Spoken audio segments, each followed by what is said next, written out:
Everybody hear me? Okay, great. Let's start with meditation.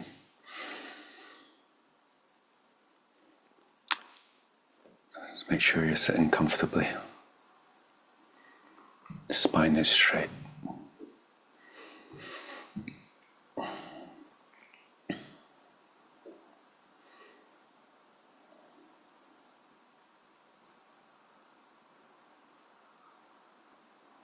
The body relaxed and at ease, like a sleeping baby.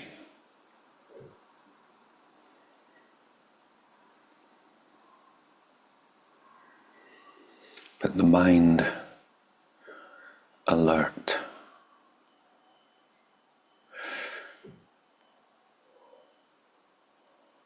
like you're watching your baby's breath when it's ill.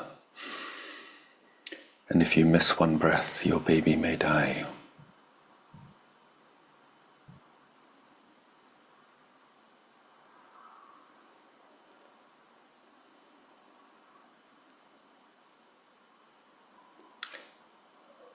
Learning the art of meditation, which is the balance of these two forces, the relaxation of the body and the brightness and vividness of the mind.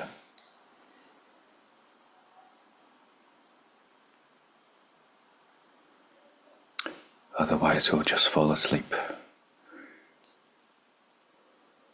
which makes us like an animal.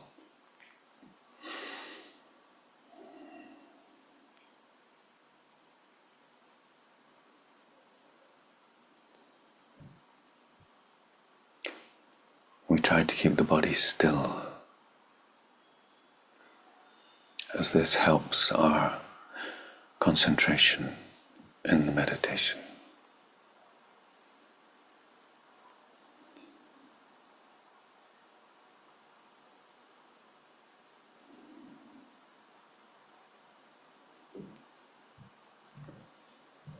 And to help ease our distraction to our conceptual mind,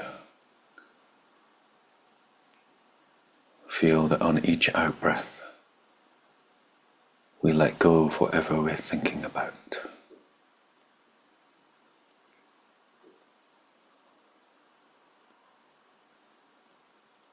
And allow ourselves to come into the present moment,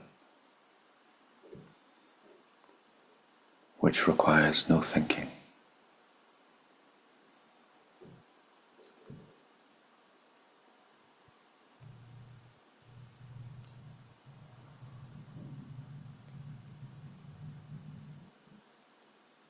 So we're moving into a state of relaxation, alertness, and presence.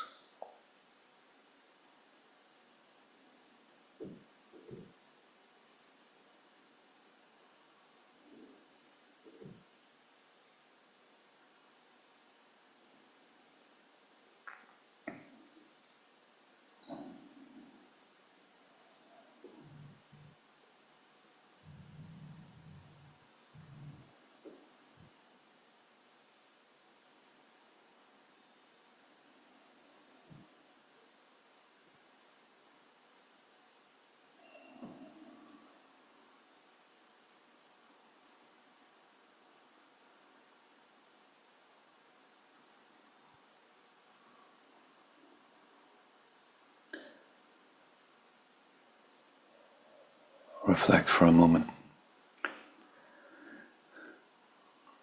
Bring to mind, to the best of your ability, a time when you were really cold.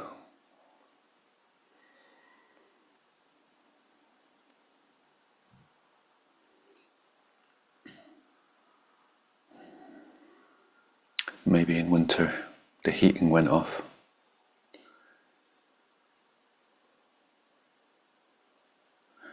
Or you were camping and you couldn't get a fire going.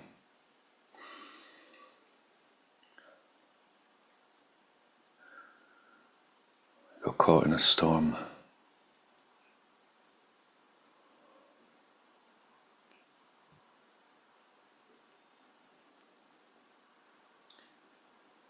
Reflect how much you want that suffering to end.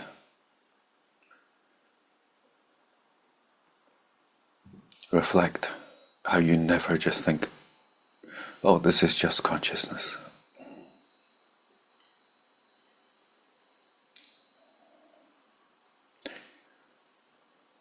Reflect, you never just think, oh, this is all part of God's plan, I'm really happy to be freezing cold.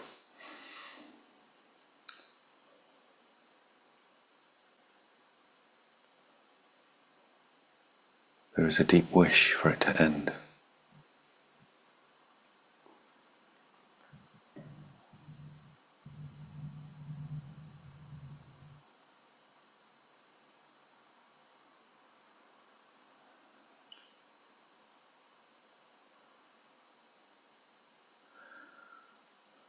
Right now there are people dying of cold. We know that in the winter there will be some people who can't afford to heat their homes, some people in their old age, and they will die as a result. But reflect on how much suffering they will be in as they literally die of the cold.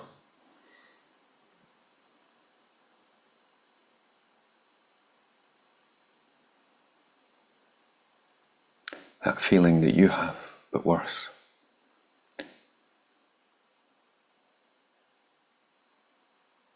That desperate wish for it to end.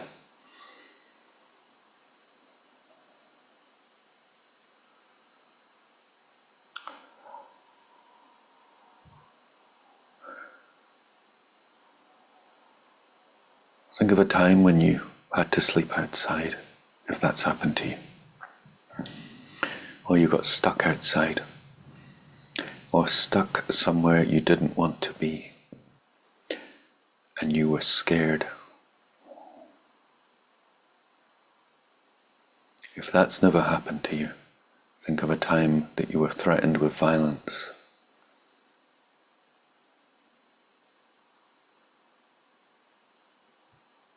When you're being threatened with violence, you don't think, oh, this is just my mind.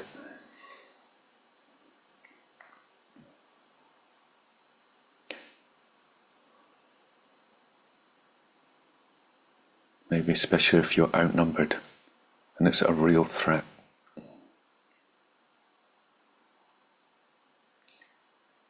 Reflect on how much you want that suffering to end.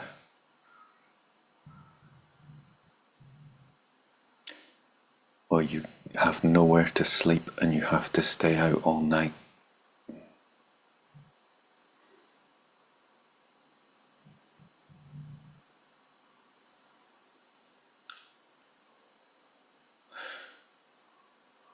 This is what it's like to be homeless for many people right now.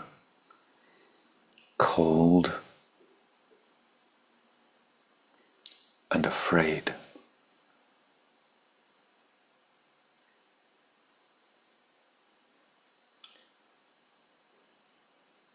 Reflect on how much you cannot bear this suffering to be. Most of the time you have an easy option out.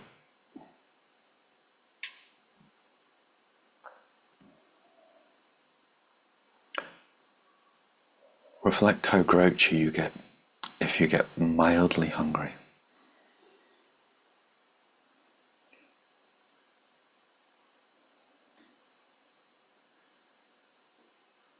And think of a time when you haven't got any food and you can't afford to buy any. How intense the suffering is and how much you want it to end. But maybe some of you have never even gone a day without food.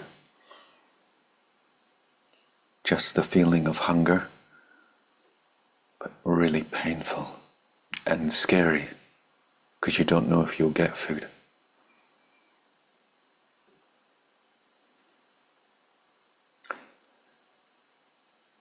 Reflect how important it is that you eat, that you have shelter, that you have warmth. Like visualize yourself, remember what it's like when you get warm. And the change of that suffering and how important that is to you.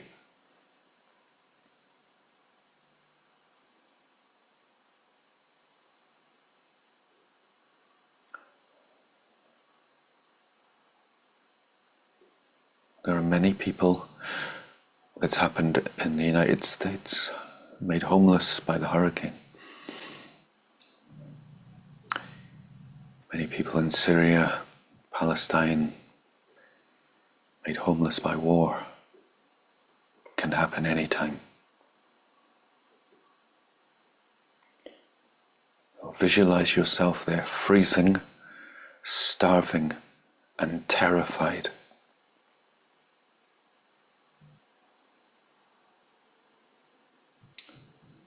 How important is it to you in that moment when someone walks past with a nice thick coat,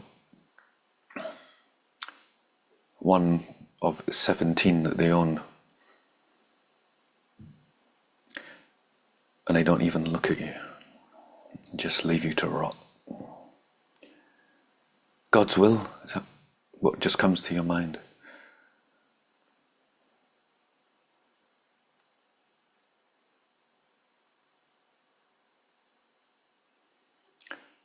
It's just consciousness. Is that what comes to your mind?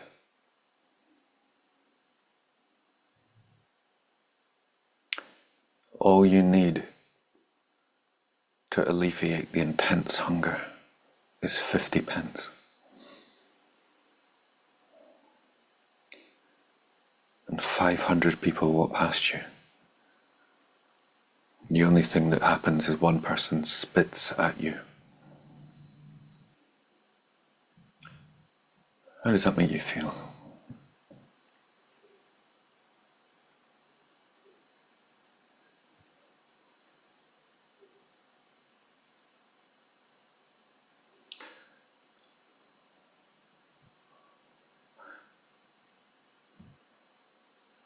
How does it feel when someone comes with a nice warm blanket?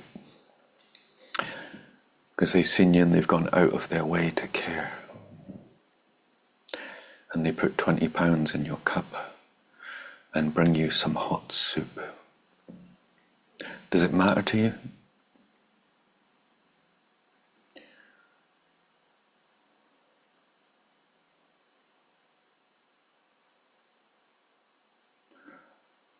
When you walk past a homeless person, that's exactly how they're feeling. They are you. What's the difference other than labels?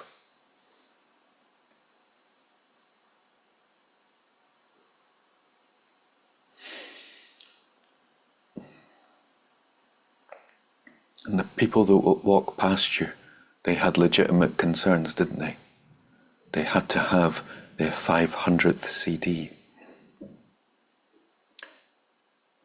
They had to have that extra comfy couch.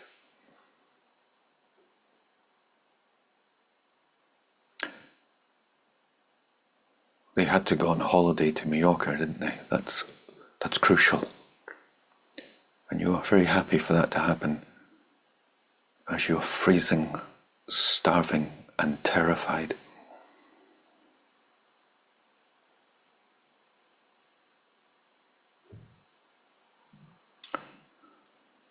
How does it feel to be bullied? Remember that suffering.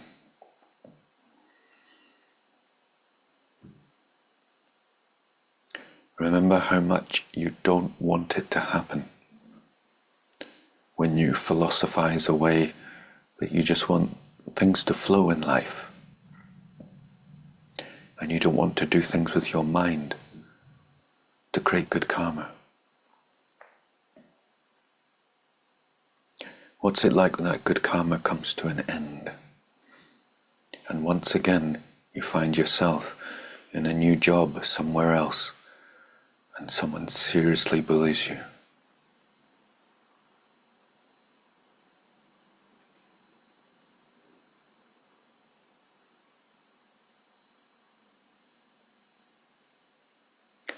How would it feel for another person to come in and protect you and end the bullying? How would you feel towards that person?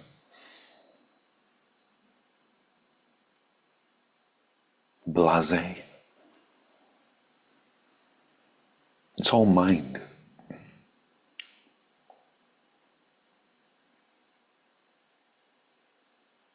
You'd probably cry with happiness, and you would love them.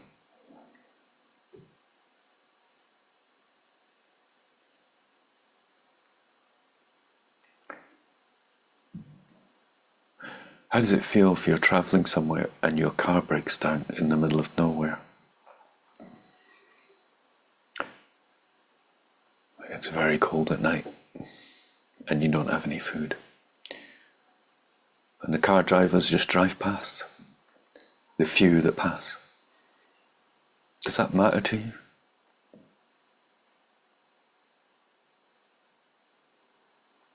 How does it feel when someone who is kind stops and helps you out, tows your car, feeds you, and gives you shelter?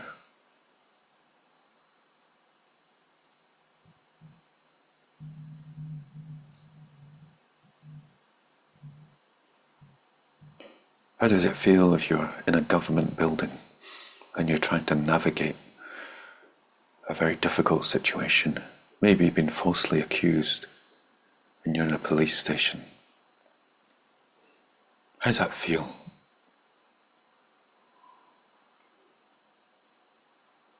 Do you think it's just mind?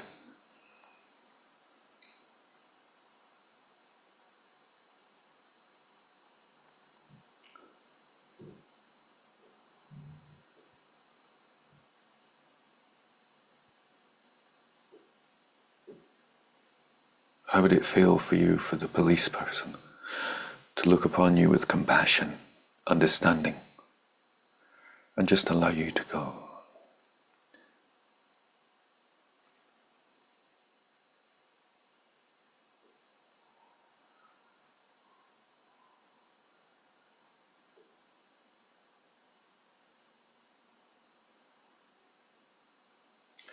You can think of your own numerous ways in which you suffered,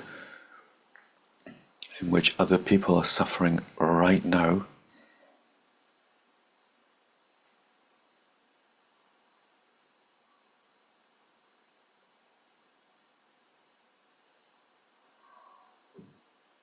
And their wish to be free from that suffering is exactly the same as yours.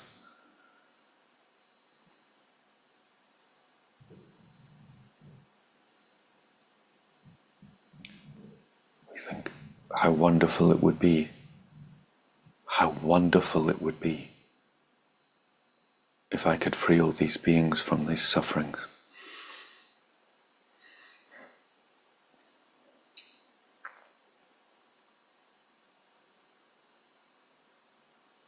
How wonderful it would be if I had the power of mind,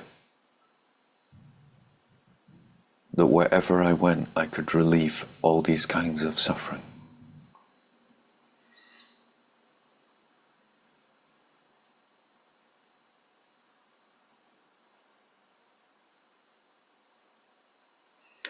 Only a Buddha can do this.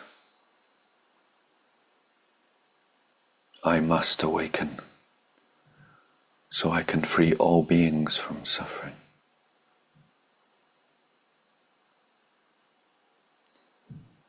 I must awaken so I can free all beings from suffering.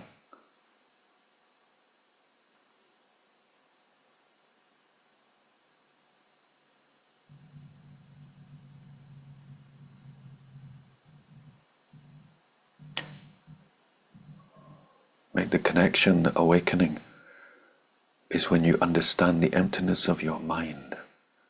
You're continuously at peace. And you don't need a special couch or a holiday in Mallorca, because you're perfectly content all the time and perfectly able to help everyone in every situation to the best of your ability.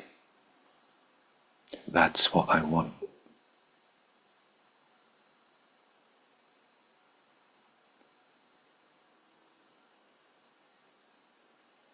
Feel what it's like to be the one that you're relieving suffering from, and feel what it would be like to be the one who can do that.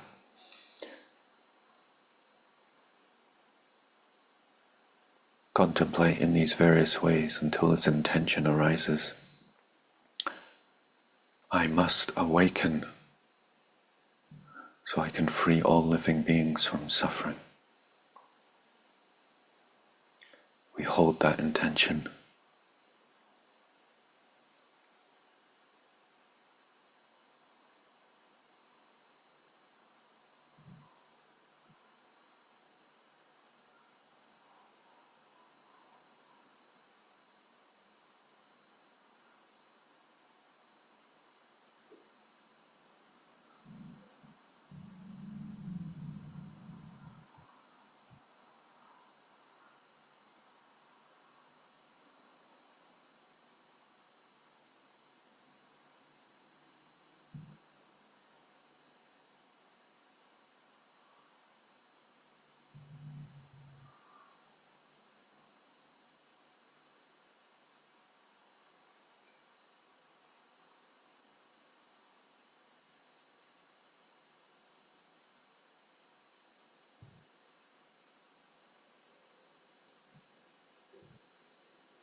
Gently relax your concentration and just come back to the breath.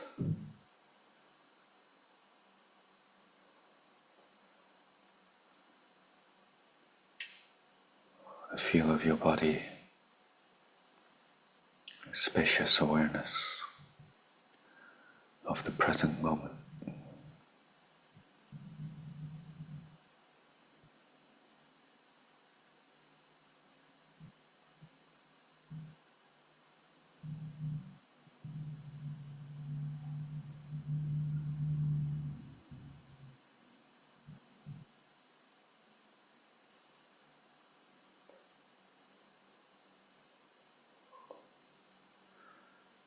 Feel the room around you.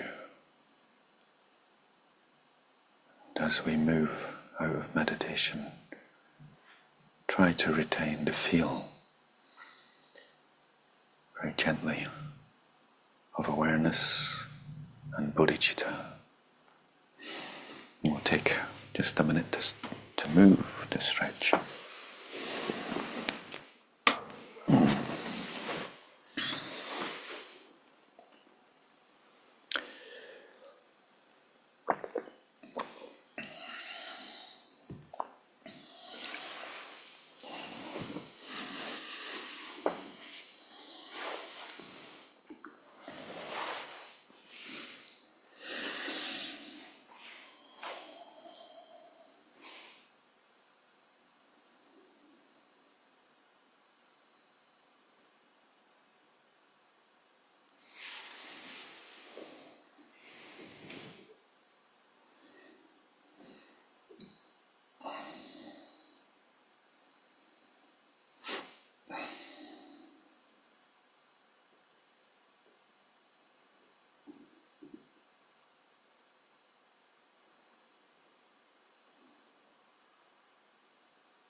So this is the mind that we're generating, protecting when we do these vows.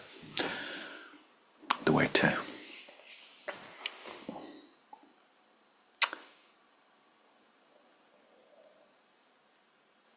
as Carlos Castaneda says, the active side of infinity. Very beautiful phrase.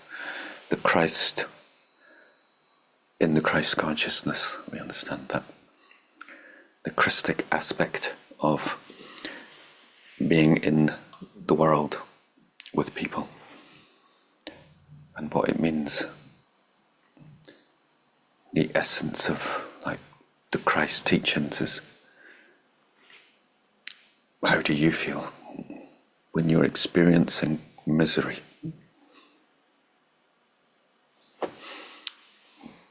How do you feel? How do you feel when you're lonely and everyone just ignores you? How do you feel? Does it matter to you if someone comes and makes friends with you? What a Bodhisattva does is essentially move out of the crowd, move out of the comfort zone. How many of you find that when your life's going well, your practice kind of slips off and you just subsume into the pleasure zone? You forgot about anyone suffering. It's all about me. Yeah, all of us. I mean, we do it all the time. It's not easy to be Jesus Christ. That's what we're going for. We're not going to aim less, but because we all know the truth of it. Well, we understand emptiness. We understand the world we're creating depends on our actions. So not only are we helping others, we know we're helping ourselves. I mean, when you feed someone, you're literally feeding yourself in the future life. That's to help us do the action. But the main thing we want to get into is that feeling. It's me. How do I feel when someone doesn't put money in my cup because they decide that I wouldn't spend it wisely? Even though they're bringing in $2,000 a month. Just put in a fiver. No, they'll spend it on drugs. As if you won't. Yeah, as if you won't spend it on the drug of Netflix, or the drug of your little power trip with your friends, or whatever drug that intoxicates your sense of self, right? And it's just luck that things are going well at the moment. Yeah, just wait till the Chinese invade. Just wait till the Chinese invade. Yeah, and you're homeless with no hope of. You just try to find shelter in this. You just, please help me. That's how people feel right now. It's not like you just can't see them with your eyes.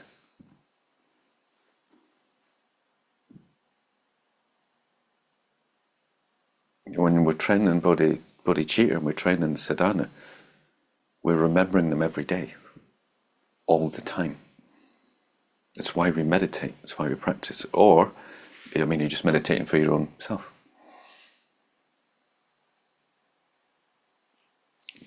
You just like, it's like a higher refined pleasure that you're after. And then you get to the point where you can't even bear to be around people, right? Because it'll disturb your awareness and it'll bring back the person. It's really off the charts, right? Like this arrogant, proud, holier than thou consciousness that doesn't want to get involved with anyone because it'll take them off their perch of blissful, peaceful stillness.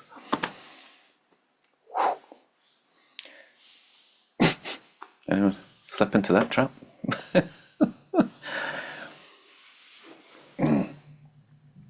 So we remember the only thing that this is about is love. The only reason you go into retreat is because if you spend too much time with people, you just fall into a ball of delusion, attachment and delusion, and you get lost, right? That's what I mean, like we get lost. So when we go on retreat, it's just to come back to that space, but we're never forgetting. We're say 5-6 times a day, we're going for refuge and generating bodhicitta love. The whole thing is about love. When we say love, it's not about you, right? Yeah. And you're going to remembering the love of, Bismillah ar-Rahman ar-Rahim. It's the love of others. Just, it's good to be reminded, right? To be pointed out. So you have we just fall into a mandala of me. What can I get? And a bodhisattva is like, what can I lose? Yeah. What can I give away? Like, you should hopefully, I've been practicing for a while, by now have the mentality that you don't own anything. And it's just, when can I give it away?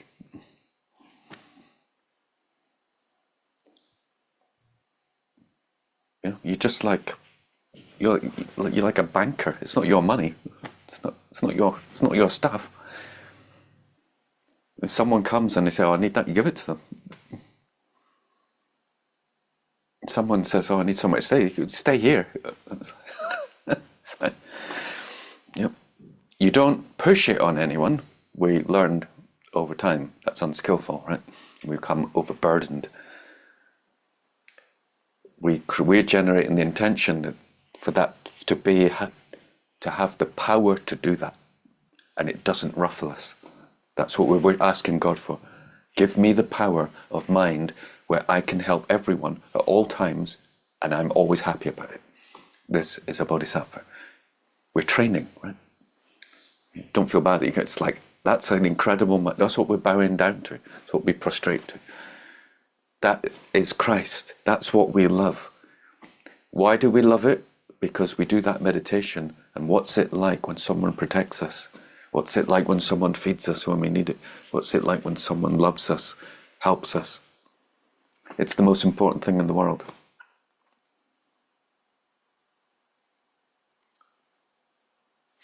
Isn't it? Yeah. So these are the ways to help us get there, to change our mind. But we need to meditate on this wish all the time. Like, that's what I want. Remember, we're being advertised to all the time, telling us what you want is a car, a holiday, a career, a partner, and samsara, all the time. So that's why we have to remember, it's not like some Buddha's like, how can I punish them? I know they've come for like meditation, liberation. How can I punish them on the way? That's not the thing. It's like their mind is subsumed in samsara. It's like, how do I get it from there to there?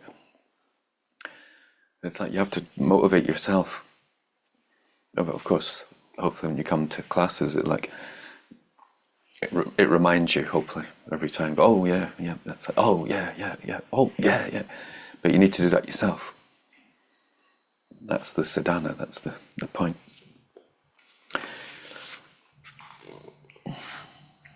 So number 39 in these guidelines. Not returning help to those who benefit us.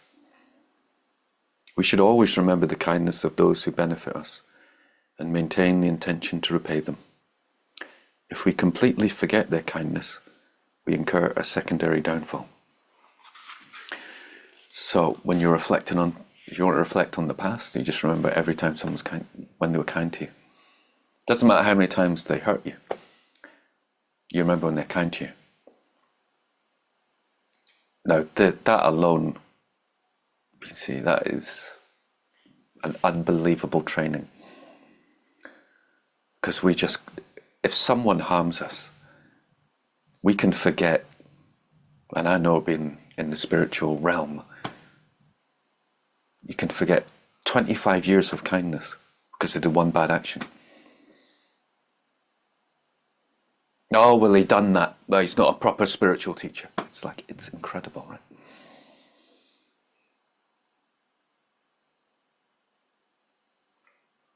So if someone, at any point, you just remember, if they lend you some money, or just gave you some money, you need it, it's like, wow, that was really kind. You didn't have to do that.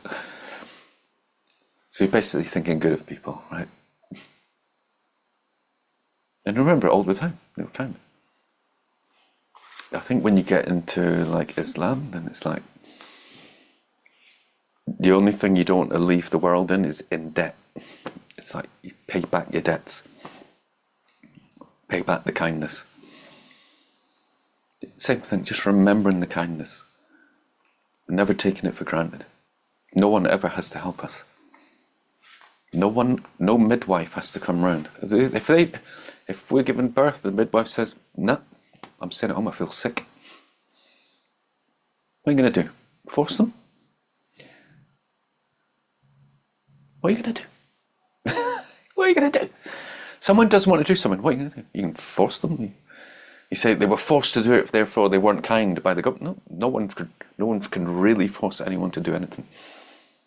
They might have met a spiritual teacher and said, all of your midwifery is like samsara, go and realise your mind, and they're just off on that day.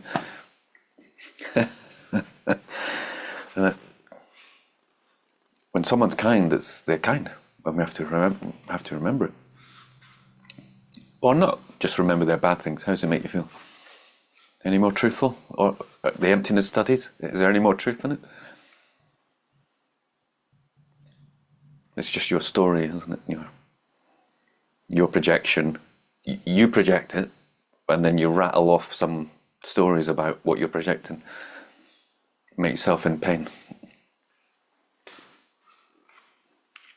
We're crazy. We're crazy. We're literally crazy. Yeah. Only Buddhas are sane. This is the number 40.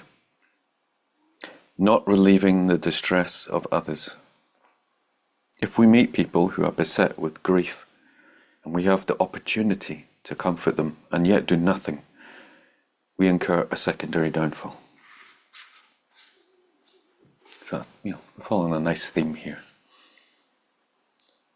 of loving people, caring for them, feeling them out. Again, it's always making sure that we're not doing nothing out of a delusional state. And if the opportunity presents, if you can, if it's there, don't push it.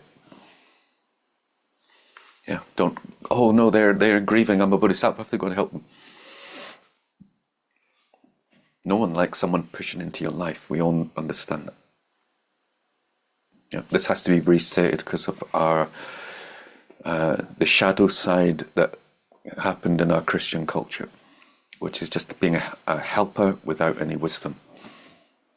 Yeah, beautiful intention, but that's the pathway to hell, right? Good intentions. We understand that context, so it's very important to be restated. We're still being natural, to bring that natural sense into our Bodhisattva training. So we can do the same that we did with the meditation. What's it like when you're grieving, someone's trying to just give you lots of hugs and push? It's not nice.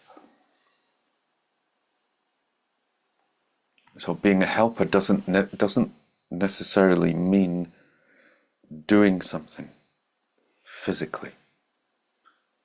If someone is grieving, we can think about them. And we know from mystics and many people, if we pray, it has an effect.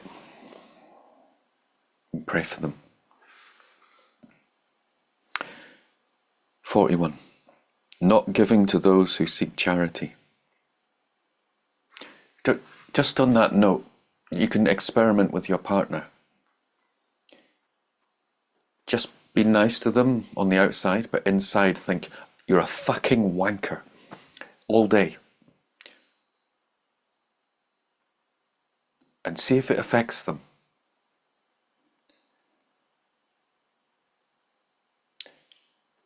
Then you could spend the day, then you could experiment, stay in different rooms, and all the time just think horrible thoughts about them. See if it affects them.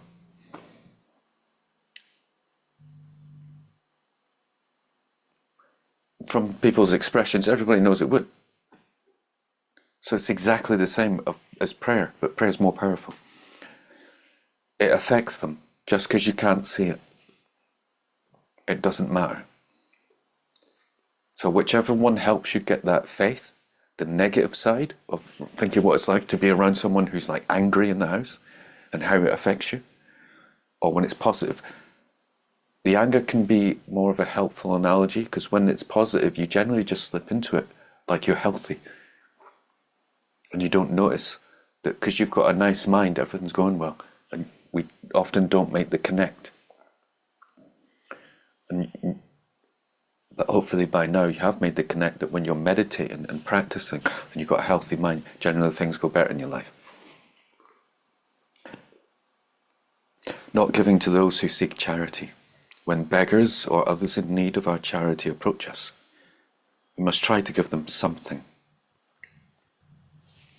Okay, so we know what that something means. If we refuse for some invalid reason other than miserliness, we incur a secondary downfall. If we refuse out of miserliness, we incur a root downfall. Now we're getting into the realms of actually breaking our Bodhisattva vows. So miserliness, that greed, that's like the antithesis of love and being a Bodhisattva and helping people. Like you just don't want to give anyone your time. You don't want to give it to anyone. Out of greed, not out of sadness, Losang. Not out because you're not capable. That's not what we're talking about. You just don't give a shit. Yeah, you don't give a shit about people. Imagine like the 1%, the 1%ers mentality. I just don't care. It's just I want more. I want more. I want to keep it for myself. Yeah, and we do understand very well that if someone is a junkie, when you give them money on the street, chances are they're going to spend it on drugs, and it might kill them, and it might be worse. Yeah. If someone's got a gun and they ask for bullets from you, you don't give them bullets. That's right. It's like skillful giving, but we don't ignore them. And you could, whilst you're starting your training, just give. If you haven't done it before, give for a year. Don't judge, don't say, oh, I'm a wise Bodhisattva. Just someone you see, someone with a cap, give. So you get that habit. Then you can develop the intuition of when to give. Money. You give prayers and love. And you can walk past saying, may you be well, may you be happy, may I free you in a future life, may you awaken, may I be your spiritual guide, may I awaken and then guide you out. Don't be a miser. Smile. Smile. Do smiles affect you? Do they? And so you're there, you've done the meditation, you're sitting there, people just like walking past ignoring you. What would it be like if someone turned around? What would it be like if Muji turned round and smiled at you and then walked on? Have any effect?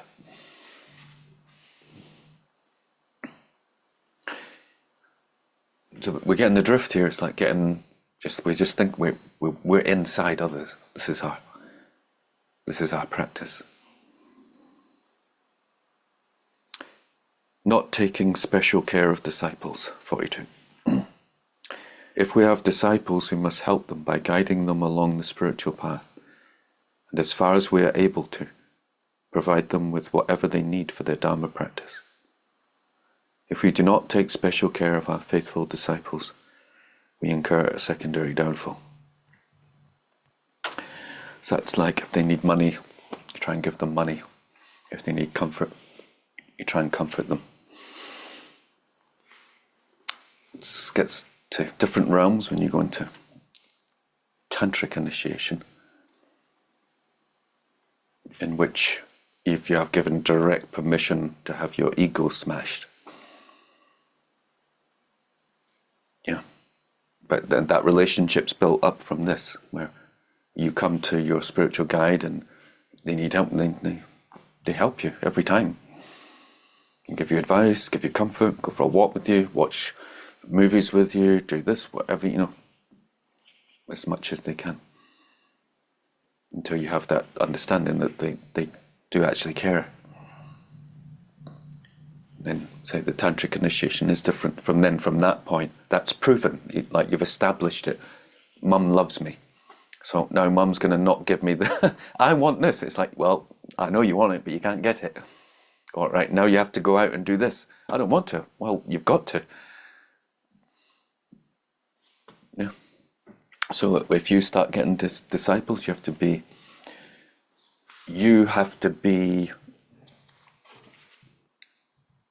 as much as you can, exemplify these Bodhisattva teaching with them. Yeah. That's not being overbearing, not pushing into their lives. Just whenever they ask for help, you're there. Generally, everything's done by request. So unless you ask to see the spiritual guide, then they're not going to come around to your house knocking at the door. It's not a personal relationship. Yeah, and it is good to have, until the consciousness is mature enough to awaken into itself, and that means you don't compare yourself with anyone. It means you are enough of a refuge unto yourself that when society changes and the opinions of the crowd change about spirituality or a person, you're unaffected. You've got realization inside yourself. It's not affected by what's happening. When you're like that. Until that time, it's helpful to have someone in your life, or for other people for you to be in their life in such a way that they look up to you. Or that they've got like a beautiful projected, because we're projecting, right? A projected image of their highest values and their highest qualities. And it's like a refuge, a hope. And of course, when we're going to say Dzogchen and Mahamudra, then hope has to go.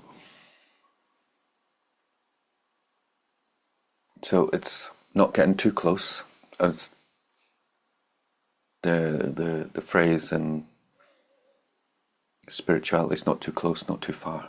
That's how you want to be with a spiritual guide. If you get too close, you can get burned in different ways. But generally, if you get too close, you think you get personal, and you think, oh, he's your mate, or you just think they're really ordinary. So, for example, I'm not even going to do it because I don't think I've ever done it. I've never said Venerable Geshe-la's name. So I've never called him Dave. The equivalent of, you know what his name is? So Venerable Geshe Kelsang Gyatso. Kelsang Gyatso. Rinpoche is an honorific. Precious. Means precious. Geshe is like Lama. It's just the Gelugpa's way of saying Lama, Geshe. So it's always Venerable Geshe-la or Geshe-la. Never, every single time said his name, it was an honorific. La is an affectionate honorific. But to say his name, to say Lama's, it's a bit incomprehensible for me to say. I wouldn't even want, I'm going to have a pretend Lama. So let's say the Dalai Lama go, Tenzin, all right? Hey, Tenzin, I'm writing to him. Hey, Tenzin, what do you, this is my ideas about practice. Incomprehensible. Yeah, so referring to Venerable Geshe-la as Geshe-la, it's like, he's not my mate. He's not my mate. It's not he's not interested in me. He's trying to destroy me. That's his job. His job is to destroy me. Totally. I'm just so fortunate that he did it with kindness. And as I've gone on and in the very small amount of things I've experienced, and people tell me about their teachers and lamas, and not having guru goggles on. It's just an exceptional master. Exceptional. Speaking with my brother about him the other day, we're like, can you remember a time when he criticized anyone or any tradition? It's like, no.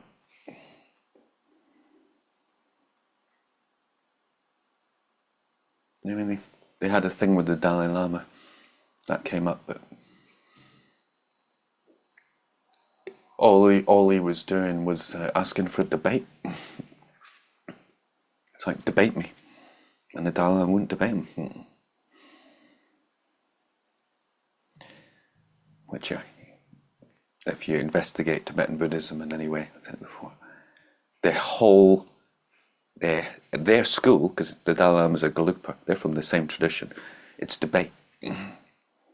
That's what the Dalai Lama is. It's like you go into like 3 days of debating when he gets his Geshe degree. I think it might be on YouTube. It's just debate. So if you bring in any point, you have to debate it. And he brought in this point, going, you shouldn't do this practice. And Geshe's like, yes, we can. It's up to us what we want to practice. And it's like, let's debate me. Wouldn't do it. And he asked him a couple of times. But that's the only time we could do. Didn't criticize anyone. Never. Never put anyone down. Never put any tradition down. Just taught the Dharma. And was just unbelievably kind.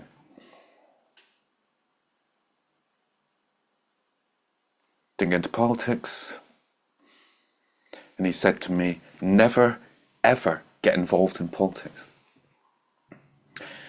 And then I think it was the next day he came out with the Dalai Lama.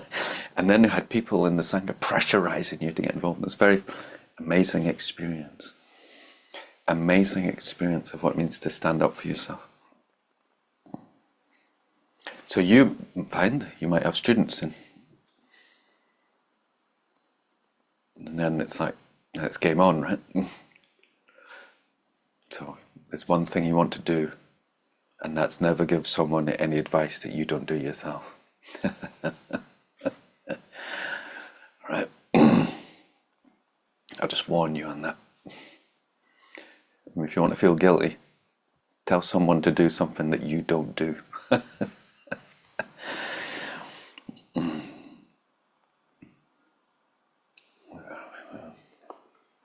43. Not acting in accordance with the inclinations of others. What about following your own truth, though? Hey? What's your own truth? Where are you? Did you find yourself when you're doing the meditation? When relating to others, we should try to please them by conforming with their wishes whenever possible. Unless, of course, their wishes are wrong and would lead to great suffering. So from one point of view, that means you would never act in accordance with anyone you ever meet, ever. If we ignore the wishes of others without a good reason, we incur a secondary downfall.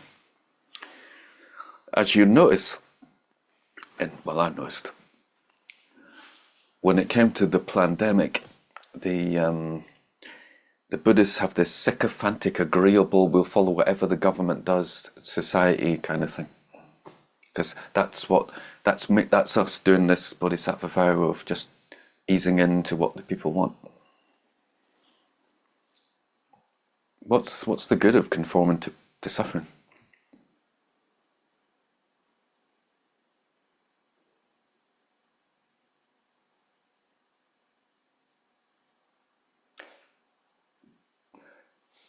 So there's only realized minds and unrealized minds.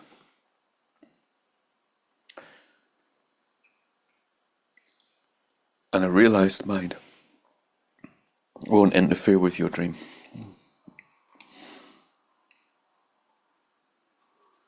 So a bodhisattva may just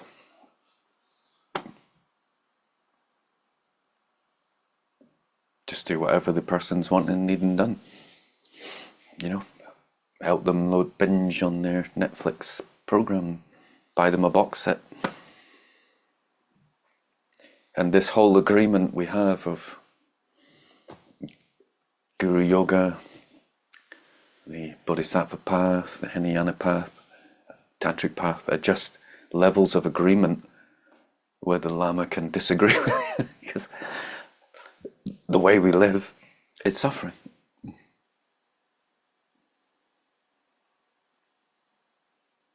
And say the realized ones will just give us what we want until we're ready to be challenged. So you don't breach someone's world unless you've got permission. You might be an enthusiastic new spiritual meditator, and you don't start telling your mum and dad what's good for them. Right?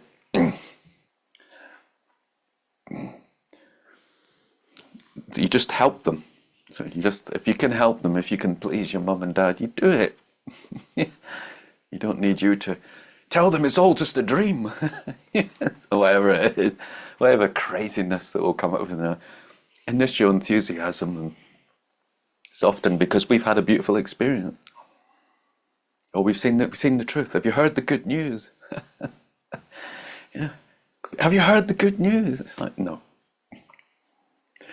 Yeah, we have. Yeah, we turned it off. Now piss off. I'm watching the golf. Leave them alone. So we know what it's like to be a sycophant. Yeah. It doesn't mean that. It's just being agreeable, just being a nice person.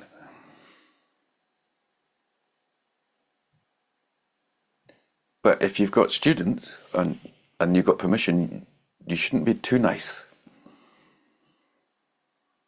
At least on the Dharma throne. But if you're given like enough stuff like emptiness, and it's shaking your whole world up, and that's what we want, then you just want to be really nice as well. It's like, it's okay, because at the same time, it's like my Lama said, you want to get to the state where you're like, what's happening? What's happening? And that's where we want to go. That's what we're aiming for. Just everything we thought and held on to is turned upside down. Gently, we want to go there, but at some point you still like, you have to reach the stage where you know that you can't know anything.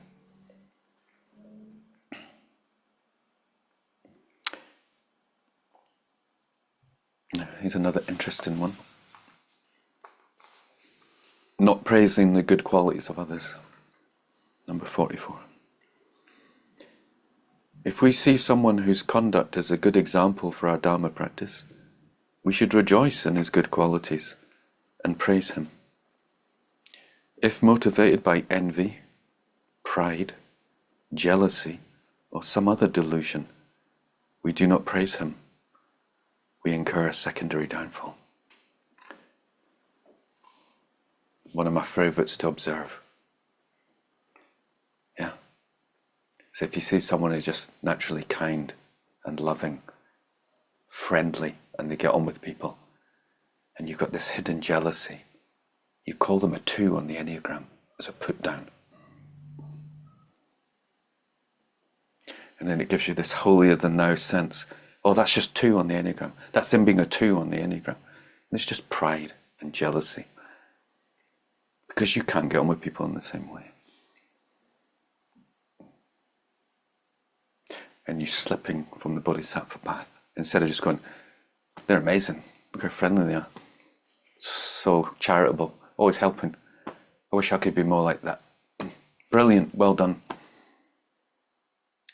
The only person, well, I just said it, but I've said it, I know how many times I have to say it.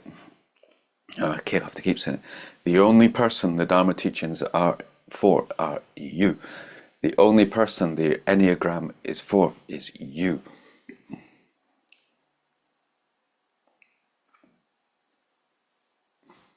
I said, we can, as Father Richard said, you can play parlor games and it's fun. You go, I wonder what Enneagram type they are, and it's like something to chat about, right? You just be very careful if you start getting into like judgment. Then it's just delusion hiding in a map in order to, usually jealousy, envy, or you got some anger about their personality types you don't like. So you use the Enneagram as a way to denigrate them. Ever done that? That's right. Someone's really able to meditate, be self-contained, very stable and present inside. Oh, they're a 5, distant and aloof. Instead of just going, wow, you're an amazing meditator. I wish I could be more like that. You know, it'd be great if I could take on that call and be inspired. That what's like that sense of someone being stable, meditative, someone who's fun, right? They always just see the light side of things. Brilliant. Someone who's capable of depth. Like they can't just be light. They have to bring in meaning. Yeah. They see meaning in everything. Like someone's like having a stupid conversation and they go right to the heart of it. Go, well, what's the meaning of that? And it's like, wow, that's amazing. Yeah, they can always bring it back to some Dharma subject. Yeah, you can watch Bill and Ted and bring it down to like this deep emptiness and compassion. It's amazing. So it's not too bad. Like, you don't need to put yourself down all the time on the path. Like, be praising people is a good thing. Yeah, can't be that bad. Like having a good sense of self. If having a good sense of self was an obstacle on the path, then praising someone would be destroying their spiritual path, wouldn't it? Because you just praised them, you just made them feel better. Yeah, you understand? That healthy sense of self. So that's these incredible, beautiful habits to get into, right? Whenever you can, try and help someone. You just think good things about people, say nice things about people. This is the Bodhisattva way. Okay, there's 2 more to go on the secondaries. 45. This is one for people with repressed anger, always love. Not doing wrathful actions when appropriate. There are times when it is necessary to resort to wrathful methods, such as speaking in a very forceful manner, to prevent someone committing negative actions or to subdue his or her pride. If we realize clearly that such a time has come, and we know that our wrathful action will greatly benefit him in the future, we incur a secondary downfall if, for some incorrect reason, we do not carry out that action.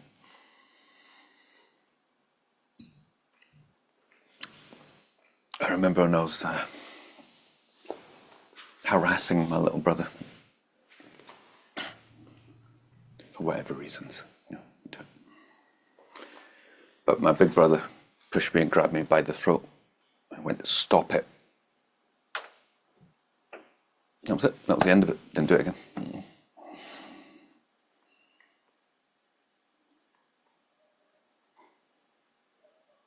Like, didn't do it again. That was the end of it. It's really helpful, isn't it? When you're just like off the charts and one of your friends just like really sit you down and go, you're doing this and you're doing that and you're doing this and you're doing that and you've got to stop it.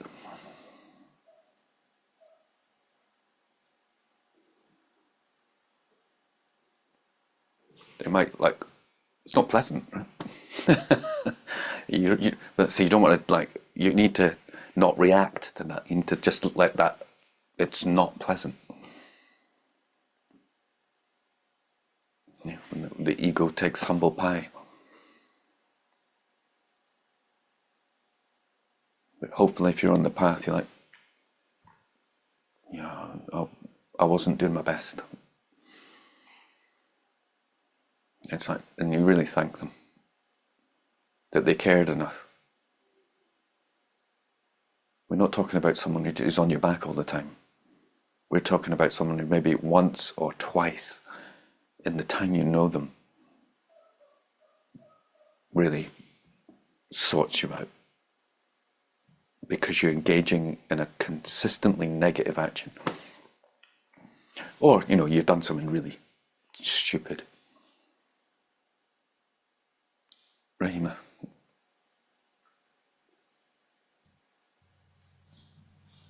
I'm just wondering if you can clarify how it has said that you'll occur a secondary downfall, but am I right in saying that that would only occur if you were consciously aware? Because if you're ignorant that behaving in this way would help, like if you're... Yes. In the beginning, it's almost like this vow's meaningless to us because we get angry at everyone. It's like maybe get your anger under control, but then we essentially slip into what we're talking about, what I was talking about earlier on with the Buddhists complying. They're so afraid of anger. They're so afraid of speaking out that you're so afraid of anger that it just becomes about you. It just becomes about you and the karma you're going to create. And when you get angry, it's a bit messy. It's messy when you get when you sit down with someone and go, what's happening? And why are they saying this?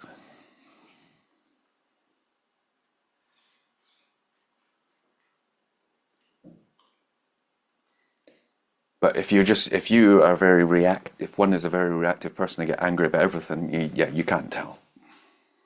But if you're genuine, you're kind most of the time, you're stable most of the time, and you see someone's doing something that's not good. There's a very interesting transition here when we're talking about emptiness in the class. And one of the things that happens is like you start losing the ground that you stand on. And is this all my mind? What's real? Is everything like morally relative? Yeah, these realms that we go into.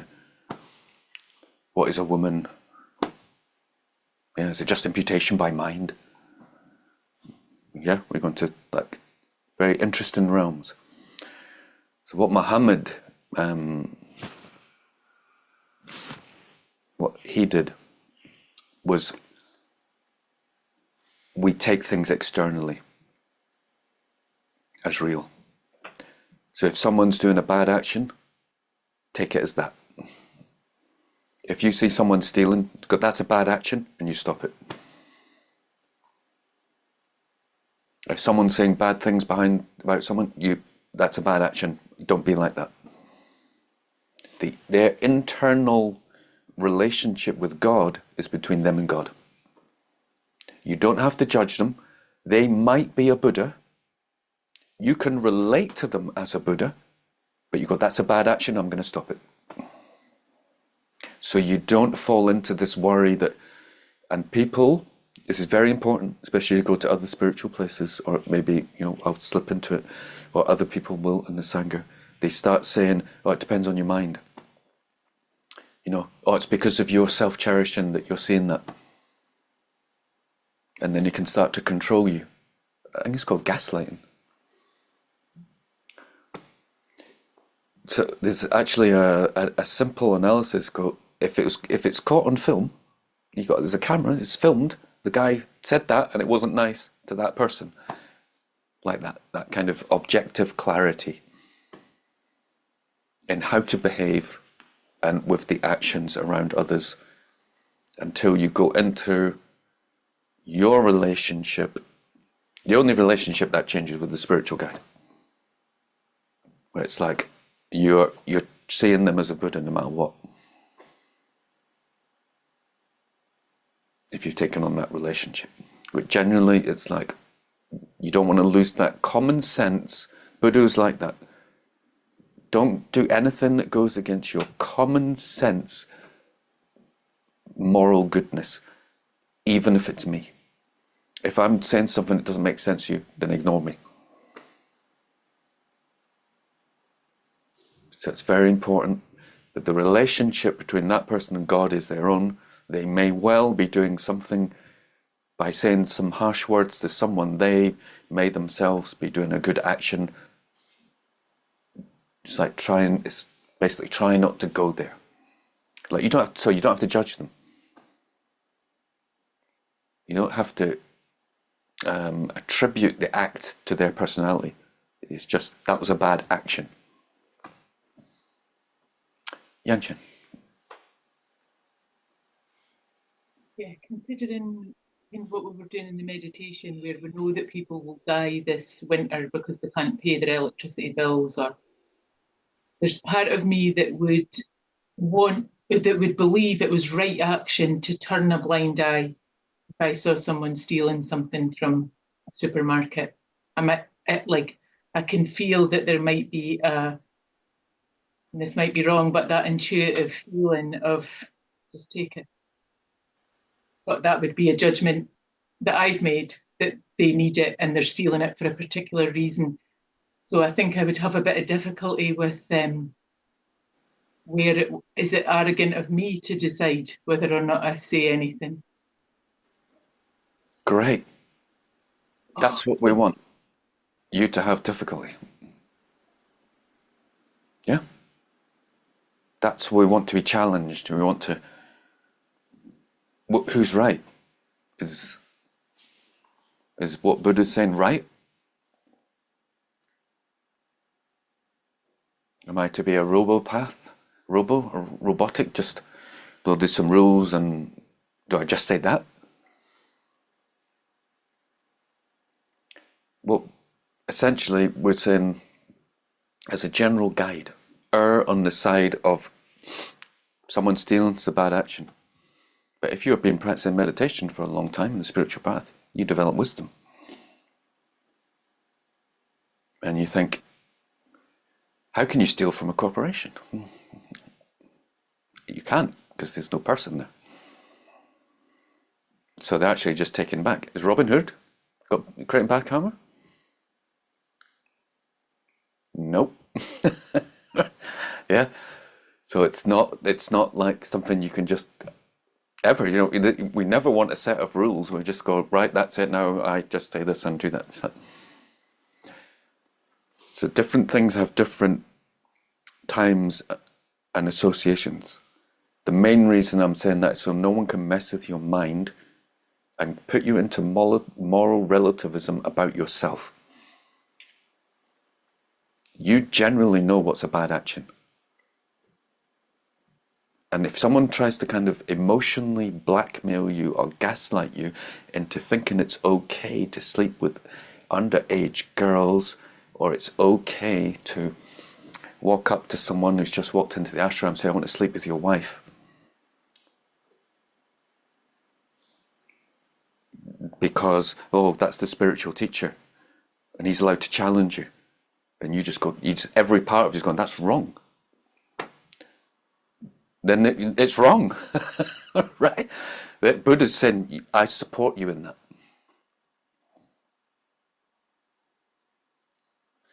And a lot of the spiritual path is developing courage to stand up for your own truth.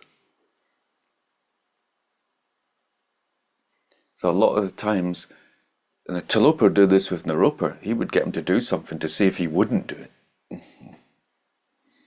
Obviously, like, that's an intense relationship that they've got.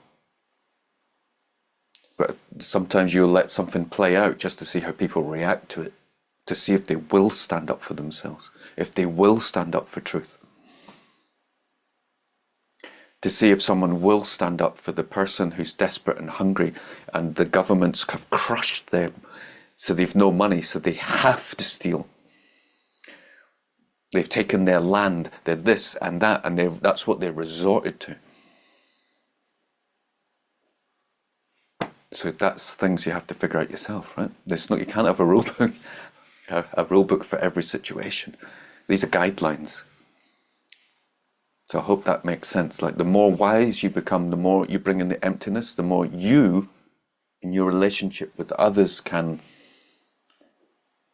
see two sides to everything. This is why they wouldn't let Lao Tzu or his disciple be a judge, because he put the councillors in jail. It's like, no, you're at fault as well because you own all the land. They're like, we've got to get rid of this guy. It's like it's a relationship between stealing and ownership. So I say, I'm just trying to protect you.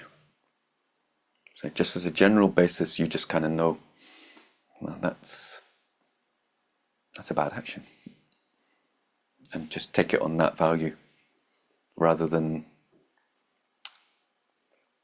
get lost in your practice of emptiness with it. I hope that makes sense to you, Yanchin. I can't actually see your face, you're in the shadow. But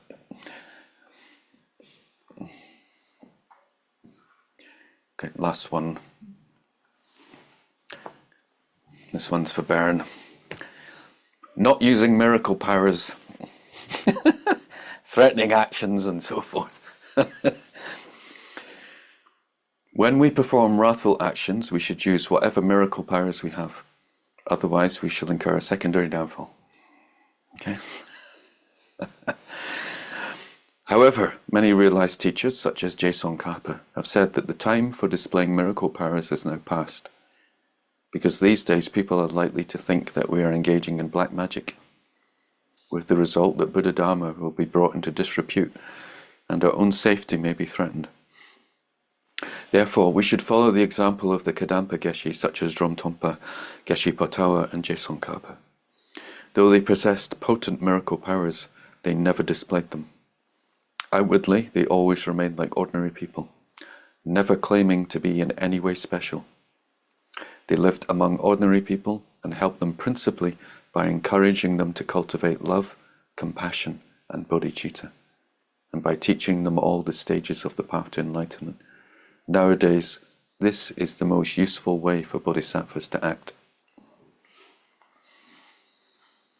So, you want your spiritual guide to be someone who's just very ordinary, doesn't claim to be special, doesn't display anything, doesn't like stare into your eyes. Doesn't stare into your eyes, doesn't speak in that slow way, just like they're ordinary, like they haven't got any realizations. Just encouraging to be loving and kind, helpful, good person, celebrate, engage in the stage of the path. As in, don't just go into Dzogchen and be like a spaced out yogi. Help people, be in your community, have a family, have children. Make sure you're kind to your mum. Do stuff for your family. Ordinary. Yeah, so Venerable Geshe never said he was anything. The only thing he says, I'm just an ordinary monk. Although my brother's convinced that he heard him say, my consciousness pervades all of space and the universe. But I wasn't there, so I can't. He's convinced he said it. But he may have said mind pervades all space, but he's convinced he said. He didn't sit there and any display. He would get excited. He's telling a joke. He would always say, if I don't know something, he'd always say, please correct my English, it's terrible. It's like, I'm a laziness person. I mean, his only attachment, he said, was to cheesecake. So I've got attachments to cheesecake. It's like, and then his disciple would sit and tell us what he's like. He's omniscient, and he's just like in the Pure Land, blissed out, and this is how kind he is. This is what he does. And other people would say that he'd never say. And if you go like to Tibet, it's like they never say. never say they're enlightened. It's something because the ego can get in. And who's enlightened? The self? What self?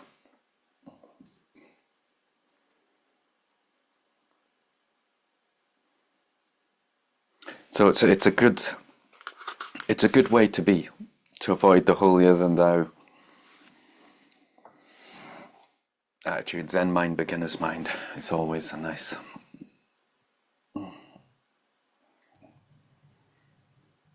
But the ego's very cunning, very tricky.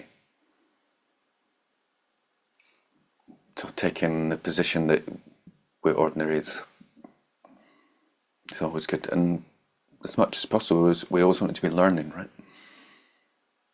So if you're with someone, it's like, what can you learn from them rather than what can you shove onto them? Unless you're in the position of a spiritual teaching.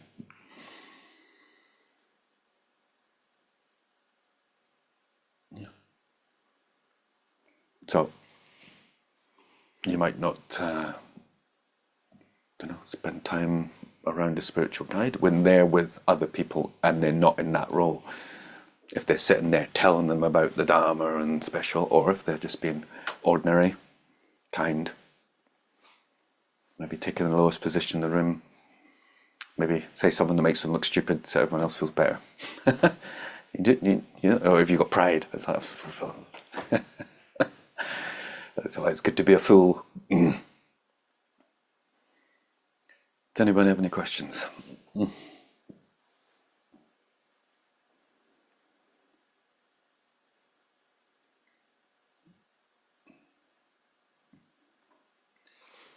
Anyone can ask anything. This is the last class. We have a week off after tonight.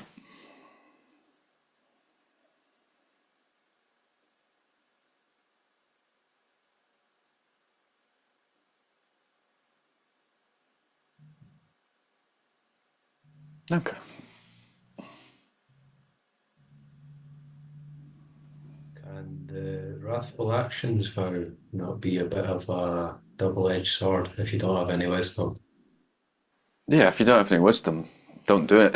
Yeah. If you don't have any wisdom, then it's just anger. But if you've got enough of a good sense of self to say that something is, the self feels like something's wrong, like somebody's doing, and it could maybe be, like say it's spreading some kind of information, an example where it could potentially turn people away from Dharma, let's say, spreading some belief system. And you say, well, it's maybe not quite like that, but you're using your own intellectual kind of, it's not, you're still a hypocrite in a sense, but you're, I don't know. It's an example of something recently that happened, and intellectually I knew something wasn't quite right, but also maybe from a little bit of the knowing place. I didn't quite know how to navigate it, but I said something, and I felt that was the right thing to do, but also this little bit of kind of maybe wasn't done entirely skillfully. I went a bit overboard. Yeah. Yeah.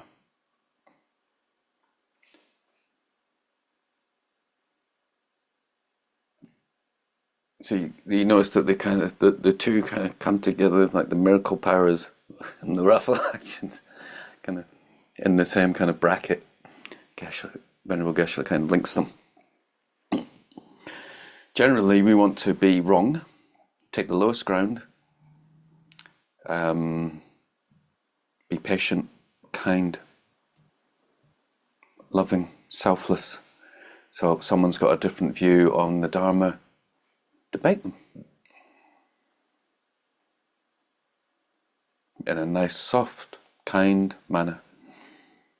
And if someone's like being stupid, then that's you being angry at them or wrathful's probably not going to change them. Yeah. So the example I gave is like with my brother, or like, and it's just like people that you're actually going to affect in a positive way by speaking out. Challenging someone's ego directly almost never ever changes someone. You have to be in a very kind of loving relationship, and they have to be able to take it. A lot of people can't. They may resent you. Like a year later, it'll just sit there. But you spoke to them like that. I have to be very, very careful. But generally, when I'm doing the Bodhisattva practices and training, I want to be giving. It's giving love. Say giving fearlessness, which is part of that. Disciplined, holding our tongue, not thinking we know better. Thinking, how can I learn from this person?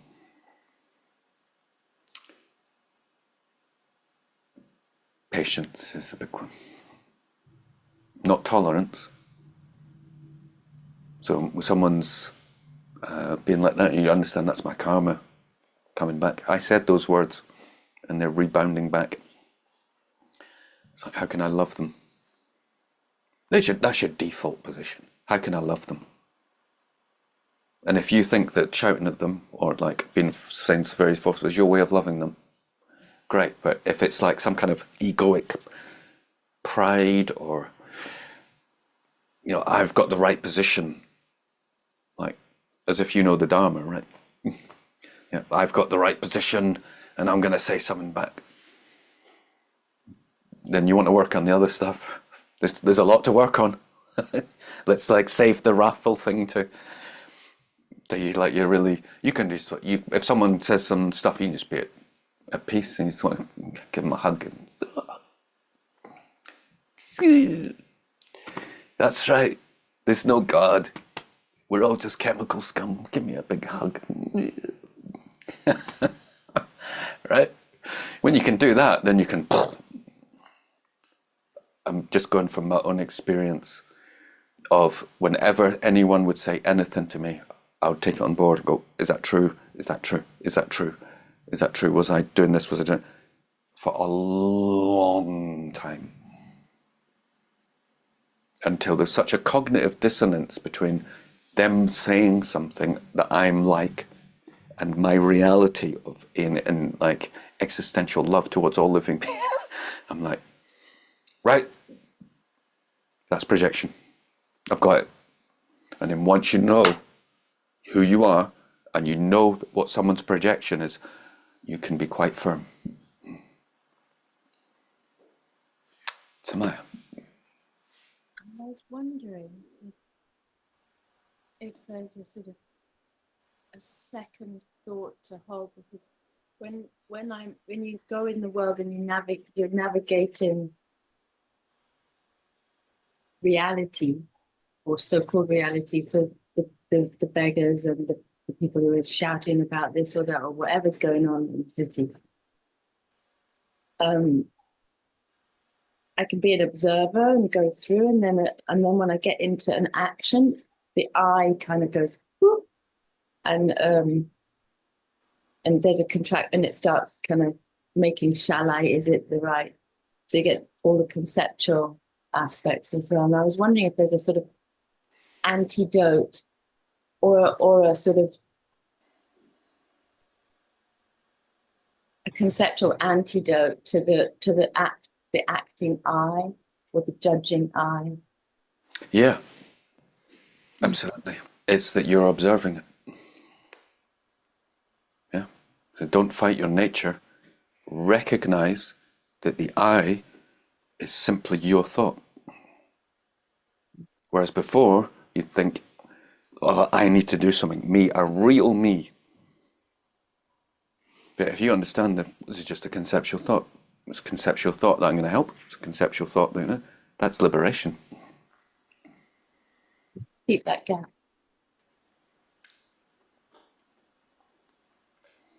Oh, who's keeping the gap? Yeah. Yeah. You just recognize this is just another thought now. So it's It's recognized. This is another thought. And just then great. Then it's like be spontaneous. This is what spontaneous presence is. It's like you're looking at something, right? Just now. It's colours and appearances. Mm-hmm. And if you know that it's you going, that's Noah, you know it's your mind. That's liberation. Usually we don't think that. You think there's a person there from their own side. It's just, this is just my mind. It's like this, the world, you know, we got into language. You're not going into a vacuum, a nihilistic vacuum, where there's no people. It's like people could like many times people say, you know, oh, I don't want to do a mantra because it brings back the person. It's like, what the fuck are you talking about? What are you meditating on? It's very nihilistic, right? There's no person. Of course there's a person. It's just your mind.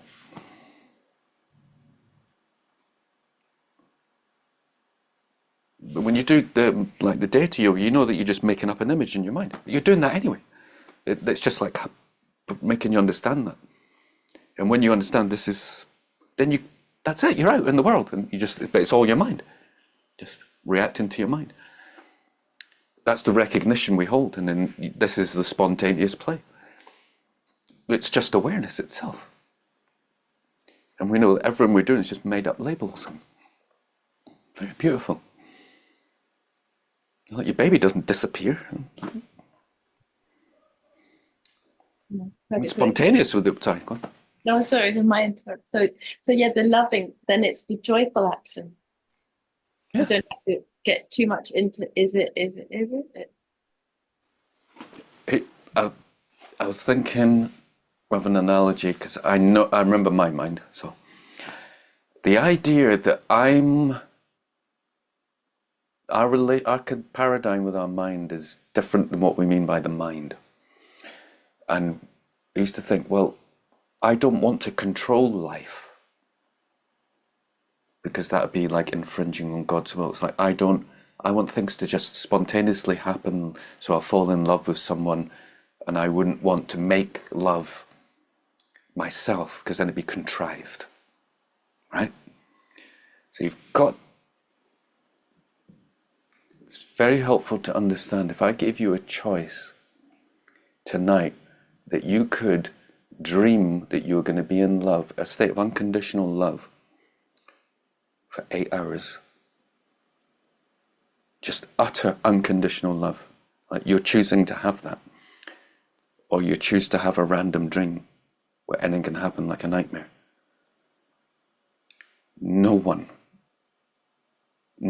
would choose the nightmare. Both situations, you understand, it's still just your mind. The nightmare is when you don't understand it's just your mind, but it is just your mind. And the other one is, you know it's your mind, so when you go in, you just love everything. It doesn't diminish the quality of love, it heightens it. That you create love, that love is your mind. It's not your mind as in there's a person here making it up and controlling the love. No. This is all that's ever happened to you is your mind and your choice.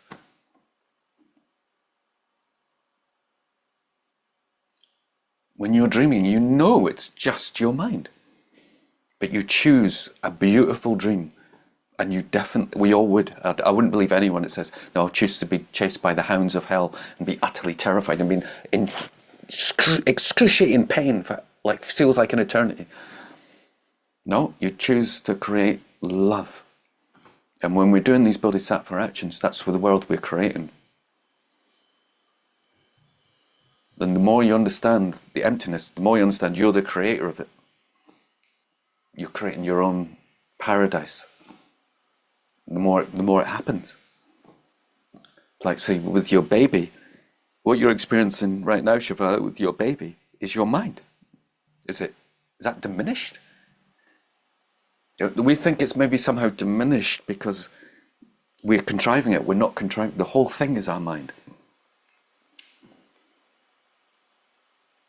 And it's beautiful. Yeah, love is there when we know it's our mind, and there's no love there. There's fear when we don't know it's our mind. And emptiness is to make us understand this is all our mind. And you know it. And then it's playtime. Very beautiful.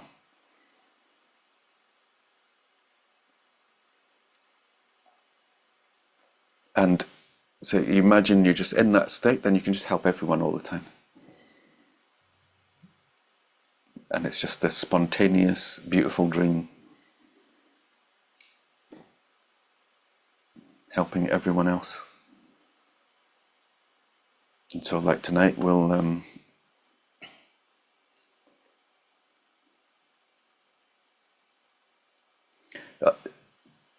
just want to emphasize that, understand it's a recognition, right?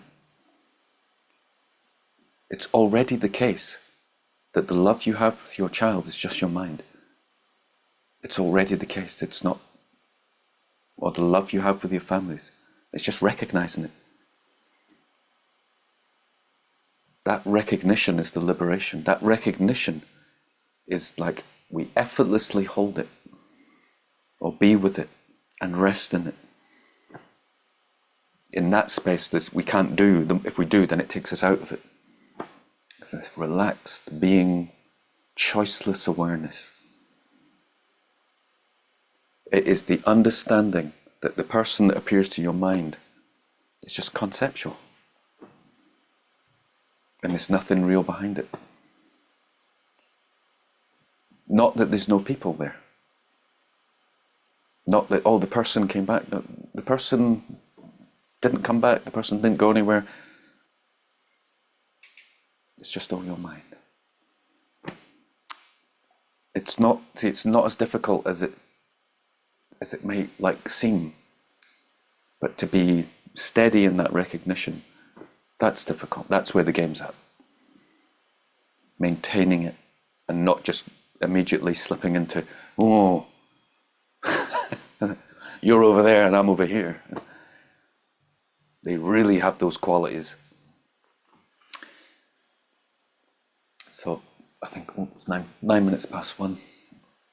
So tonight, hopefully we'll come around at 7 to set up. We'll start the class at 7:30. I don't know if people are coming around here to eat food before or do anything like that. But, more than welcome.